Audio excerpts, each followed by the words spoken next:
Clip number 481۔ اس clip میں آپ قرآن پاک کی سورہ یونس کی آیت نمبر 20 سے 21 تک کی تلاوت، ترجمہ اور تفسیر قرآن صراط الجنان سماعت فرمائیں گے۔ بسم اللہ الرحمن الرحیم۔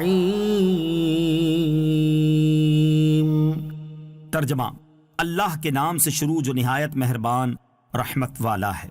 وَيَقُولُونَ لَوْلَا أُنزِلَ عَلَيْهِ آيَةٌ مِّن رَّبِّهِ فَقُلْ إِنَّمَا الْغَيْبُ لِلَّهِ فَانتَظِرُوا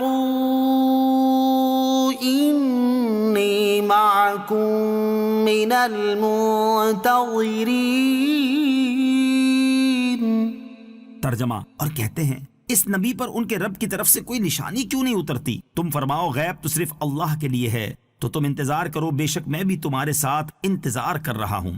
وَيَقُولُونَ، اور کہتے ہیں اہل باطل کا طریقہ ہے کہ جب ان کے خلاف مضبوط دلیل قائم ہوتی ہے اور وہ جواب دینے سے عاجز ہو جاتے ہیں تو اس دلیل کا ذکر اس طرح چھوڑ دیتے ہیں جیسے کہ وہ پیش ہی نہیں ہوئی، اور یوں کہتے ہیں کہ دلیل لاؤ، تاکہ سننے والے اس مغالطے میں پڑ جائیں کہ ان کے مقابلے میں اب تک کوئی دلیل ہی قائم نہیں کی گئی۔ اس طرح کفار نے حضور علیہ الصلوۃ والسلام کے معجزات اور بالخصوص قرآن کریم جو کہ عظیم معجزہ ہے اس کی طرف سے آنکھیں بند کر کے یہ کہنا شروع کیا کہ کوئی نشانی کیوں نہیں اتری، گویا کہ معجزات انہوں نے دیکھے ہی نہیں اور قرآن پاک کا وہ نشانی شمار ہی نہیں کرتے۔ اللہ تعالیٰ نے اپنے رسول علیہ الصلوۃ والسلام سے فرمایا کہ آپ اس سوال کے وقت فرما دیجئے کہ غیب تو اللہ عز و جل کے لیے ہے، اب راستہ دیکھو، میں بھی تمہارے ساتھ راہ دیکھ رہا ہوں۔ اس جواب کا خلاصہ یہ ہے کہ دلالت قاہرہ اس پر قائم ہے کہ تاجدار رسالت صلی اللہ تعالی علیہ وسلم پر قرآن پاک کا نازل ہونا بہت ہی عظیم الشان معجزہ ہے، کیونکہ نبی پاک علیہ الصلوۃ والسلام انہی لوگوں میں پیدا ہوئے، ان کے درمیان پلے بڑے۔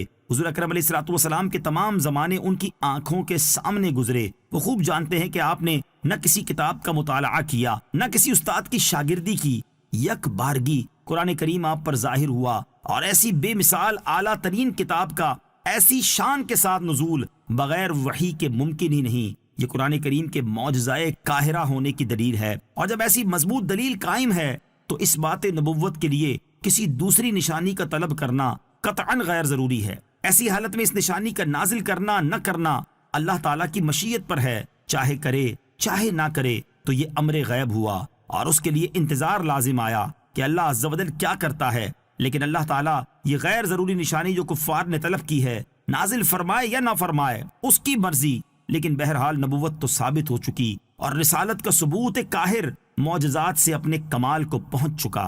دلیل کا جواب دینے سے عاجز ہونے پر لوگوں کو مغالطے میں ڈالنا اہل باطل کا ایک طریقہ ہے۔ اس آیت میں اہل باطل کا جو طریقہ بیان ہوا اس کی کچھ جھلک بعض اوقات ان افراد میں بھی نظر آتی ہے جو خود کو اہل علم مسلمانوں میں شمار کرنے کے باوجود مسلمانوں کے عقائد و نظریات پر انتہائی شاطرانہ طریقے سے وار کرتے ہیں اور مسلمانوں کے دین و ایمان کو برباد کرنے اور انہیں کفر و گمراہی کی طرف دھکیلنے کی کوشش کرتے ہیں۔ اور جب خوف خدا رکھنے اور مسلمانوں کے دین و ایمان کے تحفظ کی فکر کرنے والے علماء کی طرف سے ان کی علمی گرفت کی جاتی ہے تو وہ یہ کہہ کر لوگوں کی نظروں میں اس کی وقعت کم کرنے کی کوشش کرتے ہیں کہ اس گرفت کی کوئی ایسی اہمیت نہیں جس کا جواب دے کر اپنا قیمتی وقت ضائع کیا جائے۔ اے کاش یہ اس بات پر غور کر لیں کہ علم کے باوجود ان کا مسلمانوں کے مسلمہ عقائد و نظریات سے جدا راستے پر چلنا کہیں ان کے حق میں اللہ تعالیٰ کی خفیہ تدبیر تو نہیں۔ وَإِذَا أَذَقْنَا النَّاسَ رَحْمَةً مِّن بَعْدِ ضَرَّاءَ مَسَّتْهُمْ إِذَا لَهُم مَّكْرٌ فِي آيَاتِنَا قُلِ اللَّهُ أَسْرَعُ مَكْرًا إِنَّ رُسُلَنَا يَكْتُبُونَ مَا تَمْكُرُونَ۔ ترجمہ: اور جب ہم لوگوں کو انہیں تکلیف پہنچنے کے بعد رحمت کا مزہ دیتے ہیں تو اسی وقت ان کا کام ہماری آیتوں کے بارے میں سازش کرنا ہو جاتا ہے۔ تم فرماؤ اللہ سب سے جلد خفیہ تدبیر فرمانے والا ہے، بے شک ہمارے فرشتے تمہارے مکر و فریب کو لکھ رہے ہیں۔ وَإِذَا أَذَقْنَا النَّاسَ رَحْمَةً، اور جب ہم کافر لوگوں کو رحمت کا مزہ دیتے ہیں۔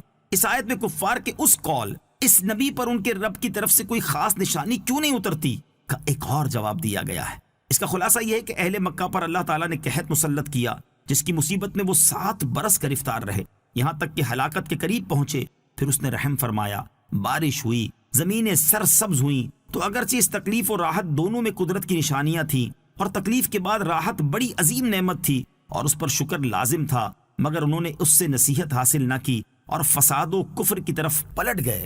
رحمت کو اللہ تعالیٰ کی طرف منسوب کرنا اور آفت کو منسوب نہ کرنا بارگاہ الہی کا ایک ادب ہے۔ اس آیت سے معلوم ہوا کہ رب عز و جل کی بارگاہ کا ادب یہ ہے کہ رحمتوں کو اس کی طرف منسوب کیا جائے اور آفات کو اس کی جانب منسوب نہ کیا جائے، اور یہی اللہ تعالیٰ کے نیک بندوں کا طرز عمل ہے۔ جیسے حضرت ابراہیم علیہ السلام نے کافروں سے کلام کے دوران جب اللہ تعالیٰ کی شان بیان فرمائی تو ادب کی وجہ سے بیماری کو اپنی طرف اور شفا کو اللہ تعالیٰ کی طرف منسوب کرتے ہوئے فرمایا، وَإِذَا مَرِضْتُ فَهُوَ يَشْفِينِ۔ ترجمہ، اور جب میں بیمار ہوں تو وہی مجھے شفا دیتا ہے۔